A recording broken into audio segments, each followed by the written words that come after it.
What's up, players? And of course, by players, I mean video game players. tabmok99 here, and you know what that means. Time for another review of a pirated Mortal Kombat game. This time I've got a strange one. Mortal Kombat 4, although the label art also says Mortal Kombat Mythologies. I'm getting mixed messages. This was developed by a group called the Hummer Team, not related to the auto manufacturer, or the other kind of Hummer, if you know what I mean. So let's pop it in and see what the Hummer Team can do with Mortal Kombat 4 on the 8-bit Famicom.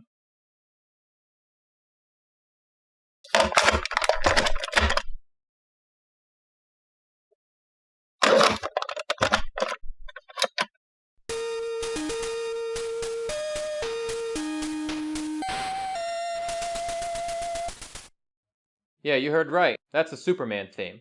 A little out of place, isn't it? Even the Superman games don't use the actual Superman music. Angry Video Game Nerd noticed the same thing when he did his review of the Superman game. The first thing that bothers me is the stock music. Why not the Superman theme? You know, the John Williams one? Why don't any of these games have that? Well, there's your problem, nerd. You've been looking in the wrong place. You want to hear Superman music on the NES? You need to look at pirate Mortal Kombat cartridges. But seriously, Mortal Kombat and Superman? That's the stupidest combination I've ever heard in my life.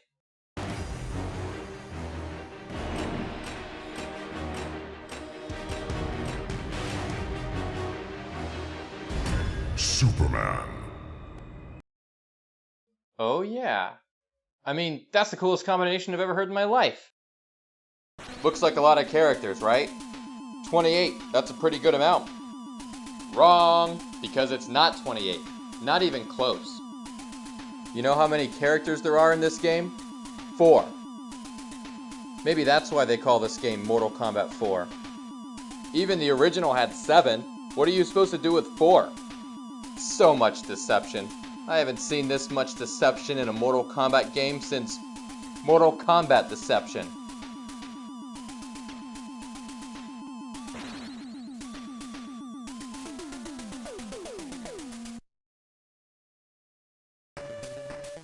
Right off the bat, they have you fighting Shao Kahn, supreme ruler of the realm of Outworld. Still, everyone's favorite boss from the Mortal Kombat series.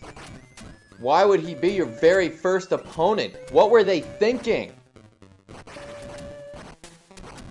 You can tell he's a boss alright, because of how cheap he is. You might have noticed that I picked Sub-Zero, but instead I got Stryker. And the computer picked Nightwolf, but instead got Shao Kahn. It even still says Nightwolf under the energy bar. I don't know who you're trying to fool, but we know the difference between Nightwolf and Shao Kahn. I'd recognize that helmet anywhere. I'm not one to brag, but I had a chance to wear that helmet myself when the Mortal Kombat Online team and I toured Midway back in 2004. Visit Mortal Kombat Online, or your soul belongs to me. Next up, Stryker. Wait a minute, I'm Stryker. That means this is a mirror match.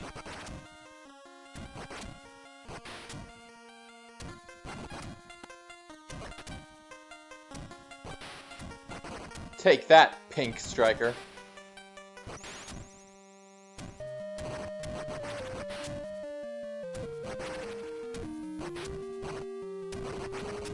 Oh damn it, Pink Stryker's beating the crap out of me. Who would have thought? What can I say? He's tougher than he looks. Should I continue? Yes, the ones who did this to me shall be made to suffer. Plus, I want to keep playing. It's actually kind of fun. This time, I'll go with SONYA.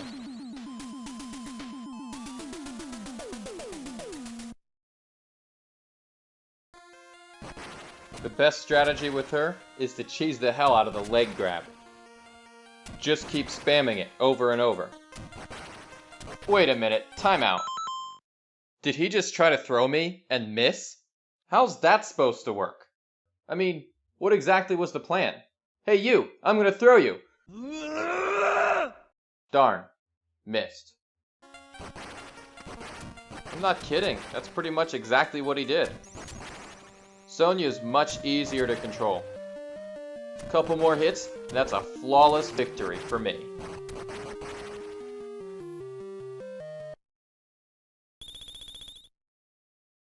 Next up is Nightwolf. That means it's really going to be Shao Kahn. Now this has to be a record. I don't think anyone's beaten Shao Kahn that fast in any Mortal Kombat game. Something you might have noticed is that after each fight, it takes you back to the character select screen, and it wipes off the enemies you've defeated. The number of enemies left gets smaller and smaller, and then we're down to the last guy. It looked like it was going to be Sub-Zero, but I'm actually up against Liu Kang. Oh yeah, Liu Kang. Born in China. Youngest, but also the fastest warrior in the tournament. Let's see what you're made of, Liu.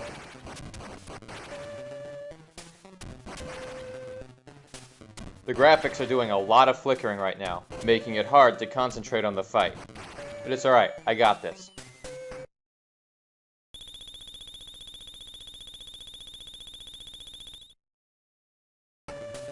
Another attempt at throwing me, when we're not even next to each other.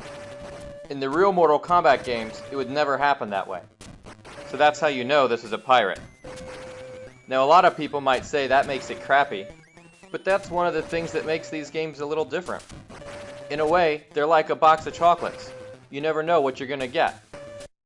Actually, that's kind of a bad analogy. In a box of chocolates, you know what you're gonna get. Chocolates. But you know what I mean, though. Well, that's weird.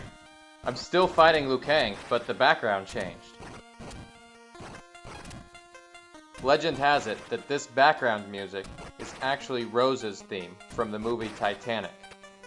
To be honest with you, I'm not hearing it. It's not bad, though. Oh, look who just dropped in. This must be an endurance round, where you gotta fight two people, back to back, without being able to recharge your life meter. It's fine by me. Would have been nice if they updated the name, since Liu Kang's gone now and I'm facing Stryker. Oh well.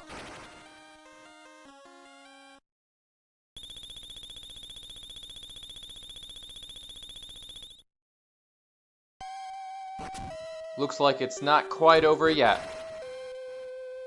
Still a little more to go. And now the life bar says Kano. That should give SONYA a little extra motivation to win. She hates Kano.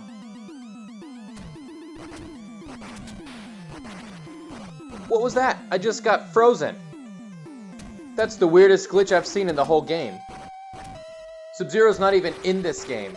And here I am, getting frozen anyway.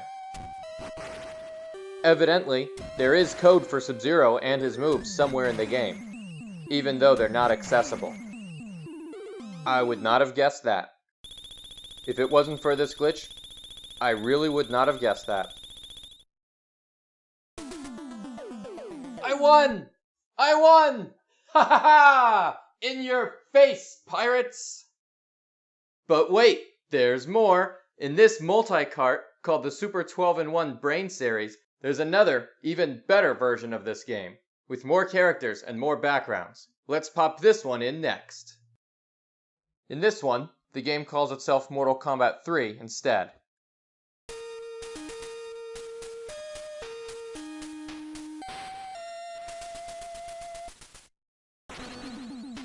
Now, I have the satisfaction of knowing that when I pick Nightwolf, I'll actually get Nightwolf.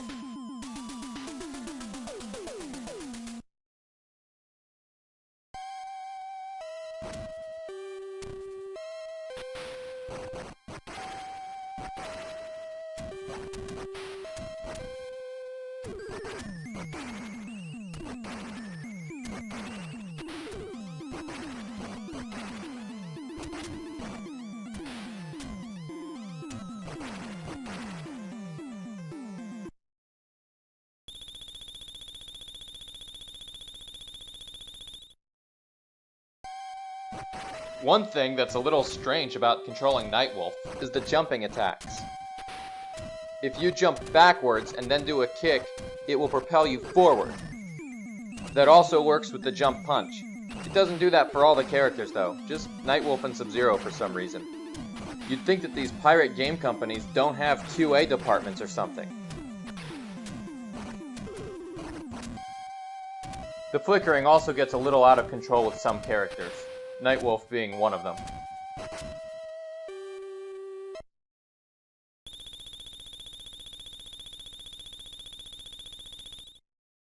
Let's skip around and look how Sub-Zero plays.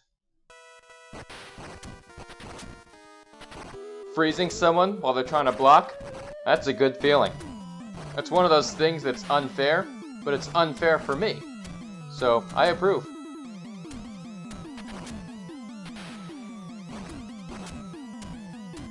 Here, you can see more of those backward jumps that suddenly turn into forward jump kicks.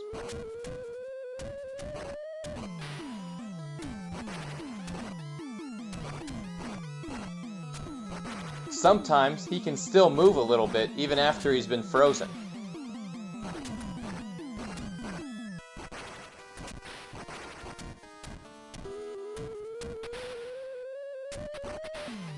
Frozen while he's laying down? Now I've seen everything.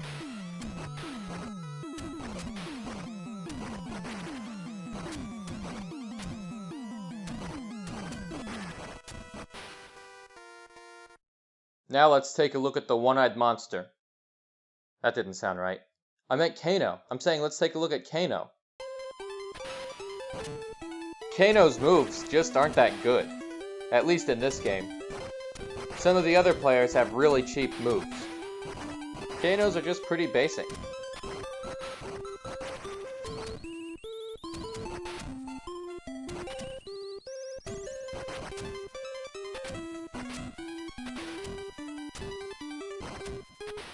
After you do the knife toss a couple times, they disable it. You can't do the knife toss again for a little while.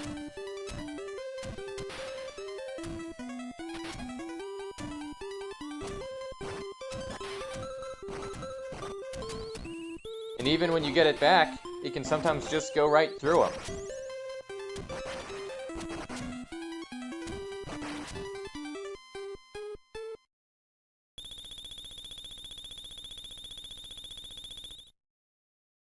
This is the last fight I'll skip ahead to.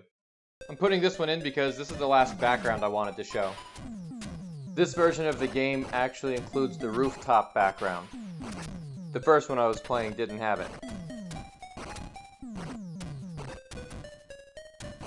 That flickering problem comes back every time I do a fireball.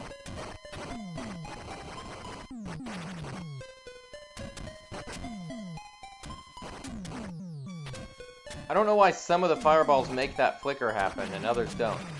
Weird. You can't even blame the pirates for this. It's really a limitation of the system rather than the game itself.